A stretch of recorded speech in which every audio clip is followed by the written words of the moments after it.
Saints Lions preview. We are here with ESPN NFL Live. Dan Orlovsky is going to preview the game for us. What a posture they have Dan Campbell in. Power squat, like you read about. Tough game for both teams. I mean, both teams coming off of, well, the Saints are coming off of multiple bad losses, but the Lions came off a horrific loss. Like, let's not undersell that, ladies and gentlemen. I know we covered the Saints closely here, but Detroit, laid an egg on Thanksgiving at home against a divisional opponent. Not pretty. And not pretty at all. Jared Goff kind of getting back to the old Jared Goff, turnovers. That was really kind of the whole thing with that game, was that the secondary couldn't stop anything the Packers were trying to do, and Jared Goff turned the ball over. In the Dome, both teams have to win. I would say the Lions are the much better team.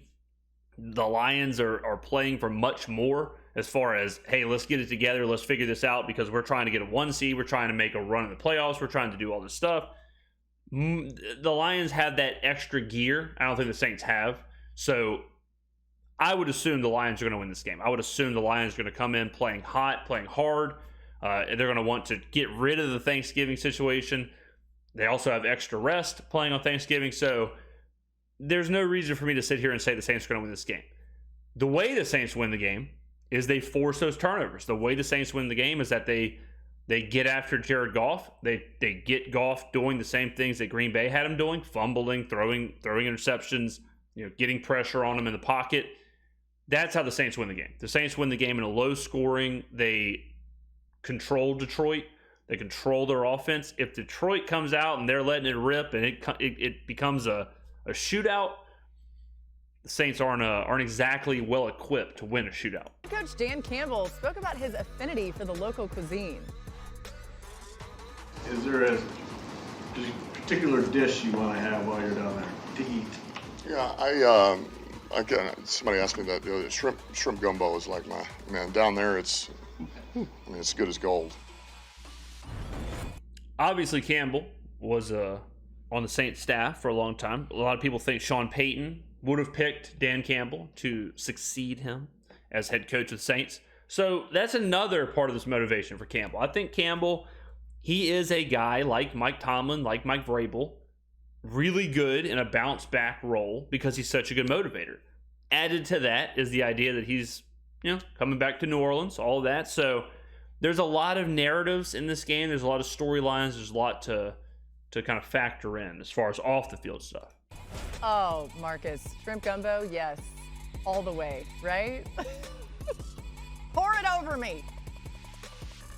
For my heart and my soul and the thing that I grew up loving. And Dan, don't look like that, because nobody is thrown off by you not liking shrimp gumbo or anything with seasoning. Let me and Boogie have this moment because we are the Southern darlings gumbo on the show. By the way, gumbo. Let me say something controversial yet brave here. I wasn't prepared to get into this conversation. More of an etouffee guy. Crawfish etouffee, shrimp etouffee, I would have over gumbo. Shrimp and grits, also one of my favorite foods ever. So if we're throwing shrimp and grits in there, it's kind of a stew, not a soup, but I'd have etouffee over gumbo. I'd have shrimp and grits maybe over gumbo. And I'll tell you what I would have last in that group, jambalaya. Never been a huge jambalaya guy. More, I'm a texture guy. I can't have just a bunch of the same texture in a bowl. I need there to be a little something different. A lot of times with jambalaya, it's just mushy Zatarain seasoning is basically what it tastes like. But obviously, they're mentioning shrimp gumbo. I've also been more of a oyster hen kind of gumbo guy in my world. Kind of a andouille sausage, chicken, or a hen, an oyster. Oyster gumbo, baby. Turtle soup. Now that's a whole. Turtle soup would be number one. Now we're getting real Cajun cuisine. But just let me know in the comments below. Give me your ranking. Okay, if you're down here, I don't want anybody from Detroit sounding off about gumbo or whatever. But if you're from the South and you know what you're talking about, go ahead and rank gumbo, etouffee, shrimp and grits, jambalaya, turtle soup, the whole thing. Rank them down below. I'll be down there. I can't wait to see what y'all have to say. It's like spicier the better. It's when like it a comes to gumbo. spicy sauce with. No, it's it's like a sausage. Stew. Sausage, shrimp. It's called a roux. It's called a roux. Yeah. It has Get that going with sausage some and flour. shrimp. It has, Boogie. I mean, So listen, you're man, basically it's too much to copying, explain like, to you right clam now. chowder from the Northeast. It is the opposite Not of clam Nothing chowder. like clam not chowder. copying anything. Yeah, not nothing like copying clam anything. chowder. It's an original Louisiana dish. Okay. Not copying anything. We're going to actually make Dan try gumbo. That's up next on Marcus, Channel when 11. I come to Texas to bust Junior's head in basketball. I've always heard that Dan Orlovsky is a very bland eater. I think he's known for eating just unseasoned chicken breast, vegetables. Pretty sure that's kind of his thing. So I've always wondered, like, what would happen if someone from like England or someone who was used to kind of a bland style of food, what would happen if they went to Mississippi or Louisiana or Alabama, or if they came to the South? I mean, they honestly might die, because it's a lot. I mean, there's no doubt about it. We joke around about it all the time. It's very difficult living in Louisiana or living in New Orleans to just go grab dinner or lunch, because it's so decadent, I guess is the word. I mean, we're kind of getting off of the game preview talk here, but you go down the street, you go in the French Quarter, you go try and grab something to eat. One of my favorite restaurants, Curio, down off Royal Street, shouts Curio. You go in there, I'll take you're looking for a fried shrimp platter. Platter's enormous, way too big for one person. Oh, there's also buy one, get one free Bloody Marys. All of a sudden, you've had, Bloody Mary would kill Dan Orlovsky. Like that alone is way too much seasoning, way too much flavor. But then you've got this giant fried shrimp basket on top of fries. It's just a lot. It's very difficult to just grab like a quick bite in New Orleans. Basketball. You make me some gumbo. Okay. Okay. I'll make you Dan- some gumbo. I know how to make gumbo. Junior. And I know people are going to say, they're going to be like, well, James, a quick bite, just get a po' boy. Exactly. Like, yeah, let me just grab a quick bite to eat. Oh, here's a giant fried shrimp po' boy with fully dressed, all kind of stuff on it, hot sauce all over the place. Oh, also, again, we've got buy one, get one free Bloody Mary. So we've got, a beat of beer on draft, or it's 3-for-1 happy hour at the Cat's Meow. Sweet. I mean, a 3-for-1 happy hour is an insane paradox anyways. I mean, you walk in there, again, different video for a different day. Here's a better basketball player than you. I'm a Dan. bust. He go. Okay, we know that Dan Campbell likes gumbo. The one thing he does not like is the play of the Lions defense recently. Over their last 5 games, Detroit has allowed 29 points per game, tied with the Commanders for the worst in the. This will be the immovable object versus the unstoppable force, where the Lions defense over the last 5 games, giving up 81% in the red zone, QBR of 74, 29 points per game.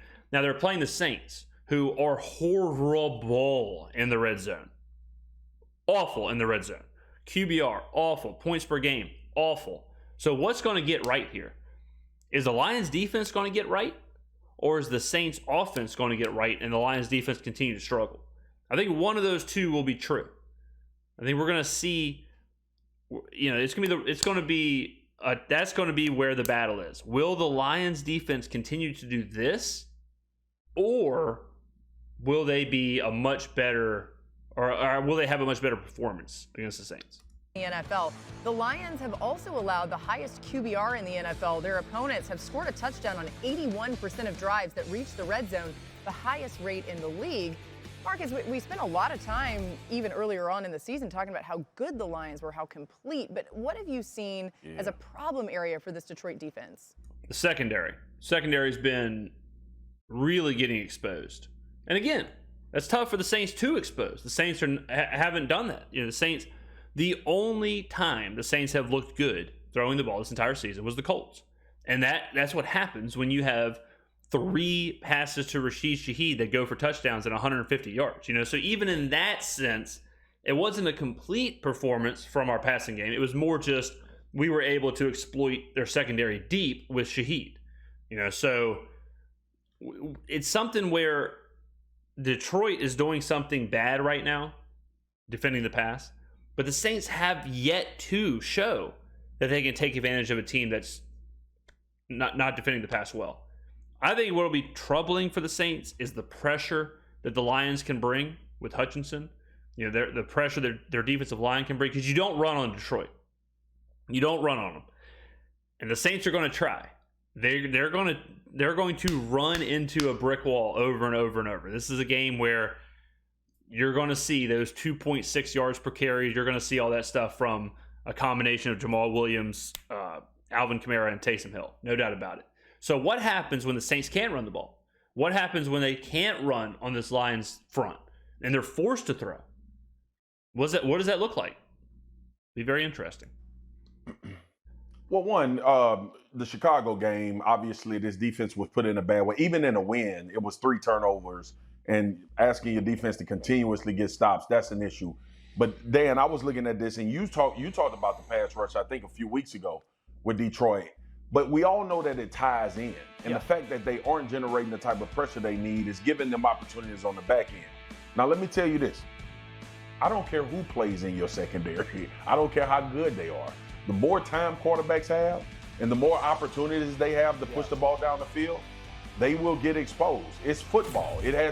That part is definitely true. I mean, especially in today's NFL. If you have the longer a quarterback has, the way that the game is called, the way that it's refereed, the way that, you know, it's basically a 7-on-7, way more difficult the longer, for a secondary, the longer the quarterback has. I mean, we're talking about 1/10 of a second. You know, an extra half a second is an eternity when you're trying to cover some of these receivers. I mean, you can only do so much. So, yeah, I definitely agree that is very correlated. It's nothing to do with if your guys are talented on the back end. Detroit has talent all over this defense. I think the issue that they're struggling with right now is, and Dan, I believe over the last 3 or 4 games, they're giving up 30 points on defense. And it has a lot to do with the fact that they are not making quarterbacks uncomfortable. A few weeks ago, it was Justin Fields' legs. This past week, Jordan Love probably had the most time in the pocket and ability to scan and determine who he's going to with the ball than he's had probably all season long.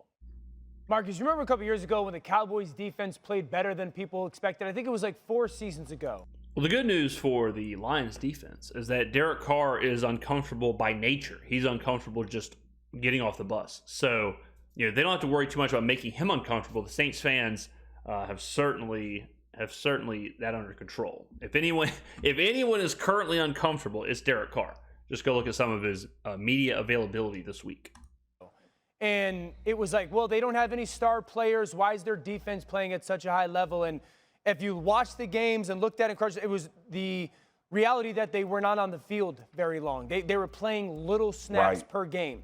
That's kind of where I'm at with Detroit. And going into this game, you look at Detroit's offense. Who are they? They have to be the thing that carries their team. We know that now. Their run game. Mm-hmm. And if you look at the Saints defense, this has been one of the best defenses in the NFL over the past couple of years, stopping the run with light boxes, not recently. Yeah, in the last 4 or 5 games, that run game, giving it up. They're getting dominated. And I mean, the Saints have the defense for the Saints is on a downward slope. Beginning of the season, absolutely elite. At the beginning of the season, we were having a conversation of do the Saints have the best defense in the NFL? Last couple of games, that has absolutely not been the case. Certainly not against the Falcons. You know, the Falcons are a run-first team, or really a run-only team. They know they are going to tell you what they want to do. The Saints couldn't stop it. Saints had no answer for the Atlanta run game. So if Detroit tries to establish that running game, current form taken into account here, it's hard to imagine the Saints stop it. And if you're Detroit, and you're sitting, how do we, because I think this is a must-win for Detroit, fella. Like, this is a must-win. How do we win this game? It's got to be like the blueprint that's what's going to carry them into the playoffs. Dominate at the line of scrimmage, control the flow of the game, run the football on a consistent basis. Jared Goff hit those play actions. And then that, I guess, lesser of a defensive unit. This is a horrible matchup for the Saints. Like, if you look at it from just a strictly unbiased, non-biased commentary. You got a injured Saints defense. You have a Saints defense who right now cannot stop the run. You've got a Saints offense who cannot take advantage of a bad secondary or a bad red zone defense or whatever. You've got Detroit coming in here off of the most embarrassing loss of the season with a highly motivating head coach with extra time. You've got all of that baked in. Oh, and what you do stop is the Saints from running. What you do well is get after the quarterback with a Saints bad offensive line. So I don't know. I mean, I think it's easy to come out here and say Detroit's going to win by a lot. I think there's 2 game scripts. The first game script is the Saints defense really shows up. The Saints defense gets right. The Saints defense plays how it did in the beginning of the year. We turn Goff over. We kind of, stifle what they're trying to do. It's a low-scoring game. Do we win a low-scoring game? I don't know. But a low-scoring game always helps the underdog. The low-scoring game always helps the team that's not supposed to win. The more you lessen the game, better chance you have. The other script is that the Lions get right. And the Lions come in here. They do exactly what Dan and Marcus are talking about. They run the ball at will. Goff is able to get comfortable doing what he wants to do best, play action. He wants to do play action, one read. That's what he did great in Los Angeles. That's what he does great for the Lions. If that happens and they have success early, I always talk about you'll know how a game's going to go early. If you watch this game early and you see Jared Goff having success with the running game married with that play action kind of style of offense, it's going to be a long day for the Saints. It's going to be a long, long, long day. I mean, if Detroit does what they want to do offensively, this could really get ugly fast. Those are the 2 game scripts I see. Which one of those will happen? It's the NFL. Anything can happen. There are variables. But those are the only 2 ways I see this game going. I do not see a game script where Detroit gets stifled. Detroit does offensively can't do anything, but the Saints offense gets right. And we just throwing the ball all over the place, scoring at will. I do not see that game script happening. That would be way too different from what the Saints do or have done this entire season. And not to mention, we're banged up. The idea, even if you take away all the stuff on the field, that we're banged up, no Michael Thomas, Marshawn Lattimore on the IR, all of that happening. And then Detroit's coming off extra rest, even though it's a couple days, still a big difference. Those 2 things are not good. You never want to play banged up, and you never want to play a team coming off extra rest. Doesn't get exposed, that offense, right? Yeah. And to D.O., to your point, and I know, I love the fact that we get to have these type of conversations. Detroit should, every time they hit the field, they should be trying to make this the most slugfest of slugfest you could possibly have. Right. That should be this team mentality. Because when they do that, is when Jared Goff becomes prolific, when Amon-Ra St. Brown becomes prolific. But initially, teams have to believe that the Detroit Lions are about to try to bludgeon us. Yes. And once you get that in their head, then Detroit does have kind of an identity crisis, because I think at their best, like we saw them against Kansas City, they dominate the line of scrimmage. They move the line of scrimmage at will, whether it's defensively or offensively. And offensively, if you can dominate the line of scrimmage, you can usually run the ball however much you want. That is when they're at their best, because then that allows Jared Goff and Amon-Ra St. Brown, Sam Laporta, to move the ball all over the place. The identity mix-up comes in when you think, oh, Jared Goff is the guy who's leading this offense. Like, Jared Goff is the MVP. Jared Goff is the new Jared Goff. He's a West Coast guy. He's throwing it all over the field. He wants to kind of, 500 yards passing. That's not what they want to do. Jared Goff is a product. He's like the second domino. The first domino is winning that line of scrimmage. The first domino is being able to run the football, because then that domino allows play action to happen. That domino allows Jared Goff to be successful. If you get into a situation where you're just, snapping the ball in shotgun and you're relying on Jared Goff to kind of pick a team apart, kind of be that West Coast guy, that air raid guy, that is absolutely not the way to go. So I definitely agree with them that the Lions have to get back to what they do best, which is control the line of scrimmage. You start hitting the explosive. The one thing you talked about was how phenomenal Jared has been with play action. Yeah. That's a result because teams are bringing people into that box Yeah. and expecting you to have a physical type of football. God, I'm the best. All right, so the keys here, more play action, slugfest, dominate time of possession, eat shrimp gumbo. They need to That's play what it all grimy comes football. Again, if you're the Saints, like we talked about the Lions a lot right there, but if you're the Saints, you have to. I don't know. I mean, the Saints don't have an identity. Like, it's easy. Like what we're talking about with Detroit, it's easy to do when a team has an identity. We just laid out exactly what the identity of the Lions is. I don't know what the identity of the Saints is. We have yet to see it. So what am I supposed to say as far as the Saints? Like, I guess every game is the same where they need to find an identity.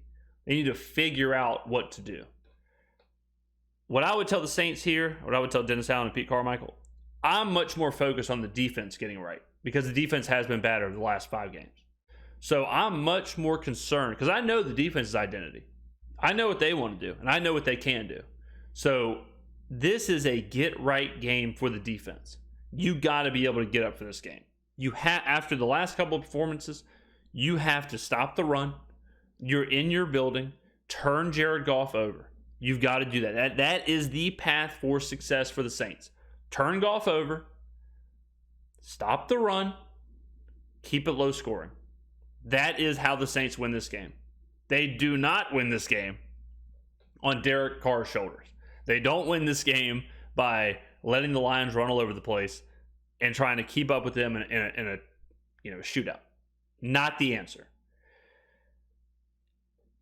I think, I obviously, Saints fan, obviously going to beat the game. I would love the Saints to win, but I can't come out here every week and just say, Saints are going to win. I think the Saints will win 28-13. I think the Lions win this one. I do think the Saints defense shows up. I do think the Saints defense is a little bit better. I don't think it's enough. I don't think that their defense, I don't think you can hold a team like Detroit down that long when you can't offensively do anything. So I'll say Detroit 24, and I'll say the Saints, I'll say 24-16. Sounds about right. Because I was going to say 24-17, but that's 2 touchdowns and a field goal. Like, am I that confident the Saints are going to score 2 touchdowns after the performances we've seen recently? No. So that kind of goes to show you how I view this offense, is that I'm already thinking like 2 touchdowns. Are you crazy? So I'm converting one of those touchdowns to a field goal. So now, it's 3 field goals and a touchdown I'm predicting with 16. Quick math? Yeah. There you go. So somewhere in there, 24-16, 24-17 would be my prediction. That's kind of my keys to the game. Let me know, ladies and gentlemen. Get down in the comments and let me know about the gumbo, about the jambalaya, about the etouffee, about the shrimp and grits, about the turtle soup, all that stuff. Heavy on the sherry. Turtle soup, by the way. I want to taste the sherry. Get heavy with it. Heavy pour. Don't be weak. Don't be weak-wristed now. Really pour it. But let me know your prediction. What's the score prediction for this game, ladies and gentlemen? Thank you for watching. I will see you in the next video.